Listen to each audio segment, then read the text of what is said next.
உலகம் முழுவதும் இருக்கிற இயேசை தாத்தா சேனல் வியூவர்ஸ் அனைவருக்கும் என்னுடைய அன்பு கலந்த வழக்கத்தை முதலிலேயே தெரிவித்துக் கொள்கிறேன். கள்ளக்குறிச்சி மாவட்டம் பள்ளிக்கூட மாணவி ஸ்ரீமதியினுடைய வழக்கு இப்பொழுது கள்ளக்குறிச்சி குற்றவியல் நடுவர் நீதிமன்றத்திலே நடந்து வருகிறது. இப்போ என்ன சொல்றேன்னா, தேர்தல் முடிஞ்சிருச்சு. பாராளுமன்ற தேர்தல் முடிந்து புதுவை உள்பட 40 தொகுதிகளில் திமுக கூட்டணி அமோக வெற்றி பெற்றிருக்கிறது. ஆனால் இருந்தாலும் என்ன செய்ய மாட்டாங்க, இந்த வழக்கை மறு விசாரணைக்கு கொண்டு வர மாட்டாங்க. இந்த வழக்குக்கு ஆதரவாக செயல்படவும் மாட்டாங்க இந்த அரசு. அதனால இந்தியாவின் தலைமையை பொறுப்பை ஏற்றிருக்கிற பிரதமர் மோடி தலைமையிலான பாஜக அரசு என்ன செய்ய வேண்டும் என்றால், இந்த வழக்கில் மாண்புமிகு மத்திய உள்துறை அமைச்சர் மாண்புமிகு அமித்ஷா அவர்களை நான் கேட்டுக்கொள்கிறேன். நம்முடைய ஸ்ரீமதி வழக்கில், கள்ளக்குறிச்சி பள்ளிக்கூட மாணவி ஸ்ரீமதி வழக்கில் நீங்கள் உடனடியாக சிபிஐ விசாரணைக்கு உத்தரவிட வேண்டும். ஏனென்று சொன்னால், தமிழ்நாட்டிலே பெரும்பான்மை இடங்களை திமுக கூட்டணி அரசு பெற்றிருந்தாலும் தமிழ்நாடு அரசை பொறுத்தவரை ஸ்ரீமதி வழக்கிலே நீதி கிடைப்பதற்கு எந்த நடவடிக்கையும் எடுக்க மாட்டார்கள் என்று உறுதியாக இப்பொழுது நம்பிக்கொள்ளலாம். தமிழ்நாடு அரசு மீது இப்போதுதான் நம்பிக்கை வந்திருக்கிறது, ஸ்ரீமதி வழக்கில் எந்த நடவடிக்கையும் எடுக்க மாட்டார்கள் என்று. அதற்கு பல்வேறு காரணங்கள் இருக்கலாம். ஆனால் அவர்கள் எதிர்பார்த்தபடி தமிழ்நாட்டிலே அவர்கள் பெரும்பான்மை இடங்களிலே கைப்பற்றினாலும் மத்தியிலே ஆட்சிக்கு வரவிடாமல் அந்த இறைவன் சதி செய்துவிட்டார். அதனால இவர்களுக்கு இது வெற்றி கிடையாது. ஒரே ஒரு வழி இருக்கு. மத்தியில் இருக்கிற பாஜக ஆட்சியை கொஞ்சம் அரவணைச்சு போனாங்கன்னா இவங்களும் அமைச்சரவையில் போய் சேரலாம். அது ஒரு பயனுள்ளதாக இருக்கும், தமிழ்நாட்டுக்கும் இருக்கும், அதுக்கும் இருக்கும். ஆனால் நம்ம ஸ்ரீமதி வழக்கில் அப்படி அவங்க போனாலுமே, மத்திய ஆட்சியில் இடம் பெற்றாலுமே ஸ்ரீமதி வழக்கு நியாயத்தை வழங்குவாங்கன்னு சந்தேகம்தான். அதனால் கொஞ்சம் வெயிட் பண்ணி அவங்க மத்திய ஆட்சியில் இடம்பெறது கொஞ்சம் காலதாமதமாக ஆனாலும் நல்லதுன்னு நினைக்கிறேன். அதுக்குள்ளே நீங்கள் அமித்ஷா அவர்கள் என்ன செய்றீங்கன்னா, இந்த திமுக உங்களை தேடி வருவதற்குள்ள நீங்கள் தமிழ்நாட்டில் ஸ்ரீமதி வழக்கில் ஒரு சிபிஐ விசாரணைக்கு உத்தரவிடுங்க. விசாரணையை முடுக்கி விடுங்க. 1 மாதத்துல முடித்து சார்ஜ் ஷீட்லாம் போட்டு குற்றவாளிக்கு தண்டனை கொடுத்துருங்க. அதுக்கு பிறகு நீங்கள் அரசியல் என்னென்ன மாற்றங்கள் செய்வீங்கன்னு செஞ்சுட்டு போங்க. அதை நாங்கள் ஒன்றும் செய்யலை, தடுக்க போகிறதில்ல யாரும். பெரும்பான்மை இடத்த பிடிச்சிட்டீங்க, ஆட்சிக்கு வந்துட்டீங்களா, இனிமேல் யாருக்கும் பயப்பட வேண்டியது இல்லைல்ல. காங்கிரஸ்லாம் எங்களை பக்கத்தில் கூட வர முடியுமா? 99 சீட் வாங்கியிருக்கிறாங்க. நீங்கள் தனியாக நின்று 240 வாங்கியிருக்கீங்க, காங்கிரஸ் தனியாக நின்று 99 சீட் வாங்கியிருக்கீங்க. உங்கள் பக்கத்திலேயே நெருங்க முடியாது அவங்களால. அதனால் நம்முடைய மத்திய உள்துறை அமைச்சர் அமித்ஷா அவர்களை கேட்டுக்கொள்கிறேன், நீங்கள் உடனடியாக ஸ்ரீமதி வழக்கில் சிபிஐ விசாரணைக்கு உத்தரவிடும். இதுதான் என்னுடைய வேண்டுகோள்.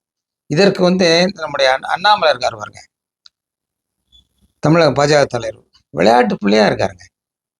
தமிழக மக்கள் என்ன கேட்டாங்க? நீட் தேர்வுக்கு விதிவிலக்கு கேட்டாங்கல்ல. தமிழ்நாடு சட்டசபையிலிருந்து 2 முறை அந்த தீர்மானம் பாஸ் ஆகி ஜனாதிபதி கையில் கோப்பு இருக்கு, மசோதாவினுடைய நகல் அங்கே இருக்கு. அதெல்லாம் கையெழுத்து போட்டாங்கன்னா தமிழ்நாட்டுக்கு விதிவிலக்கு கிடைச்சிடும். இவர் என்ன சொன்னார் தேர்தலில்? எந்த காரணத்தை கொண்டும் பாஜக ஆட்சியில் நீட் தேர்வை ரத்து செய்ய மாட்டோம், மீண்டும் ஆட்சிக்கு வந்தாலும் ரத்து செய்ய விட மாட்டோம். அது என்ன செஞ்சாங்க? ஒரே மொட்டை அடிச்சிட்டாங்க பாஜக தமிழ்நாட்டு மக்கள். இதெல்லாம் புரிஞ்சுக்கோங்க. நான் சொன்னேன் எலெக்ஷன் முன்னாடியே, பாஜக ஆட்சிக்கு வரணும்னு சொன்னால், பாஜக மெயினாக தமிழ்நாட்டில் வெற்றி பெறணும்னா நீட்டுக்கு விதிவிலக்கு கொண்டு வாங்க, இல்லாட்டா இந்த தடவை நீட் தேர்வை ரத்து பண்ணுங்கன்னு சொன்னேன். உங்கள் அண்ணாமலைக்கு சொன்னேன், பாஜகவுக்கும் சொன்னேன். நீங்கள் யாரும் கண்டுக்கல. தமிழக மக்கள் எல்லாருமே விரும்பினாங்க, அதை நீங்கள் கண்டுக்கல. என்ன செஞ்சிட்டாங்க? எல்லாரும் ஒழுங்காக மொத்தமாக கொண்டு போய் திமுக கூட்டணி ஓட்டு போட்டு ஜெயிக்க வச்சிட்டாங்க. நம்முடைய பாஜக மாநில அண்ணாமலைக்கு தான் சொல்கிறேன், நீங்கள் நிறுவனங்கள்ட்ட குதிச்சு பேசுறீங்க, தேவையெல்லாம் பேசுகிறீங்க, தேவையில்லா பதிலெல்லாம் சொல்கிறீங்கல்ல. இந்த ஸ்ரீமதி வழக்கை உள்துறை அமைச்சர்கிட்ட சொல்லி சிபிஐக்கு விசாரணைக்கு உத்தரவிட சொல்லுங்க. கொஞ்சம் பேராவது கிடைக்கும் உங்களுக்கு. இதுவரைக்கும் வாங்கின கெட்ட பேரை பூரா ஒரு நல்ல பேர் வாங்கிறதுக்கு முயற்சி பண்ணுங்க. தமிழக மக்கள் மத்தியில் நல்ல பேர் வாங்க. இந்த நீட் தேர்வு விதிவிலக்கு அளிக்கிறதுக்கு தமிழ்நாடு அரசு தீர்மானம் அனுப்பியிருக்கிறாங்கல்ல ஜனாதிபதிக்கு, அந்த கோப்பில் கையெழுத்தை போட்டு உடனே அனுப்ப சொல்லுங்க. விதிவிலக்கு கொடுக்க சொல்லுங்க, தமிழ்நாட்டுக்கு மட்டுமாவது. நான் பிரதம அமைச்சர் தான் கேட்டுக்கிறேன். இந்தியா பூராமே நீட் தேர்வுக்கு யாரும் விரும்பலை. நீங்க முடிஞ்சா இந்தியா பூராமே நீட் தேர்வு ரத்து பண்ணுங்க. நம்முடைய நரேந்திர மோடி அவர்களை கேட்டுக்கொள்கிறேன். ஏதாவது ஒரு பண்ணுங்க. எதுவுமே பண்ணாம இருந்தீங்கன்னா அப்படி நீங்க பாட்டுக்கு வந்து ஆட்சியில் உட்காந்தோன்னு வெளிநாடு போயிட்டு வந்துட்டீங்க. G2 மாநாட்டு அது ரைட்டு போயிட்டு வாங்க. அது உங்களுக்கு கடமை செஞ்சுட்டு வாங்க. எங்களுக்கு ஒரு சின்ன உதவி கூட தமிழ்நாட்டு மக்களுக்கு கிடைக்க மாட்டேங்க பாருங்க. நீட் தேர்வுக்கு விதிவிலக்கு கொடுங்க. இல்லைன்னா ஒட்டு மொத்தமா இந்தியா முழுவதும் நீட் தேர்வு ரத்து செய்து உத்தரவு போடுங்க. ஏன்னா நீட் தேர்வுல மிகப்பெரிய ஊழல் நடந்துகிட்டு இருக்கு.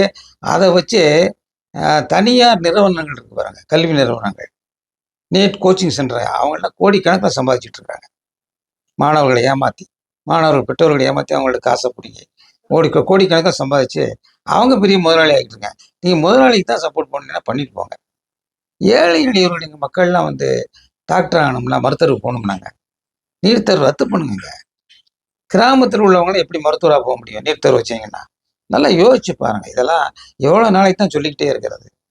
இந்த திமுக ஆட்சி சும்மா வாங்க நீட் தேர்வு ரத்து பண்ண சொல்றாங்க. அதிகாரம் உங்ககிட்ட இருக்கு. பாவம் அவங்க என்ன செய்வாங்க?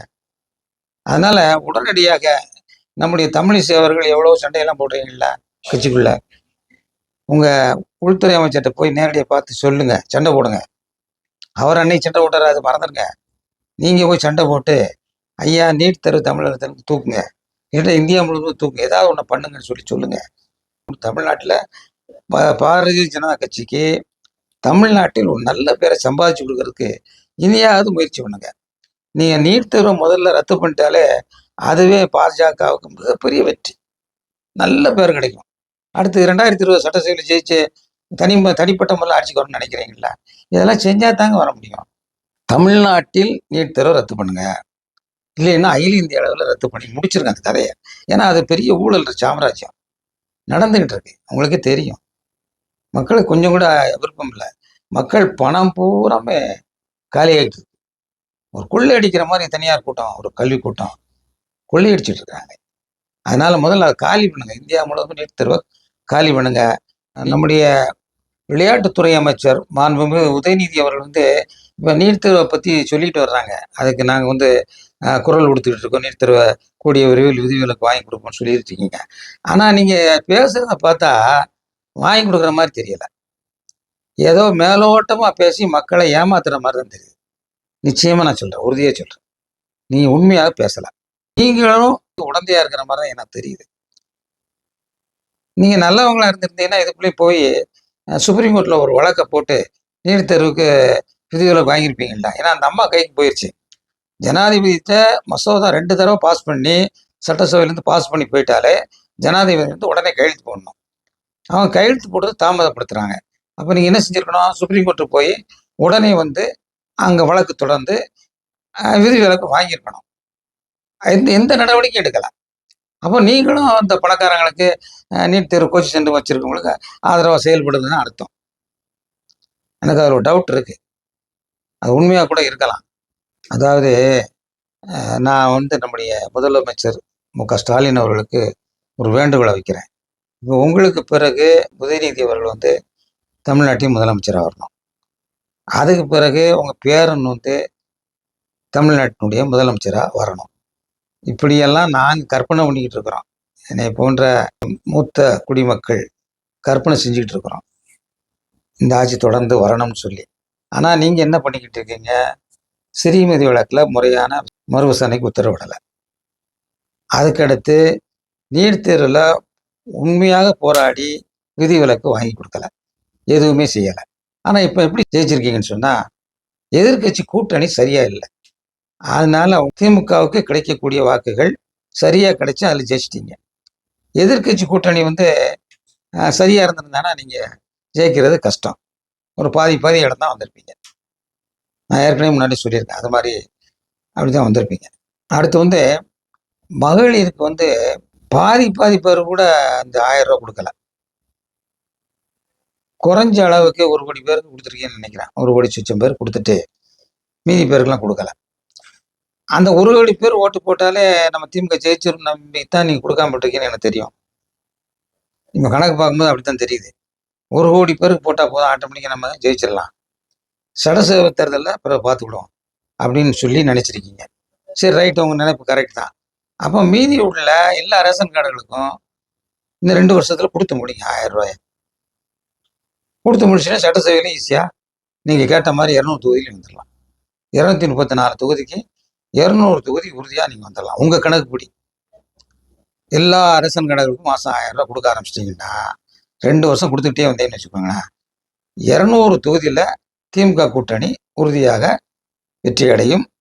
திமுக ஆட்சி மறுபடியும் வரும்.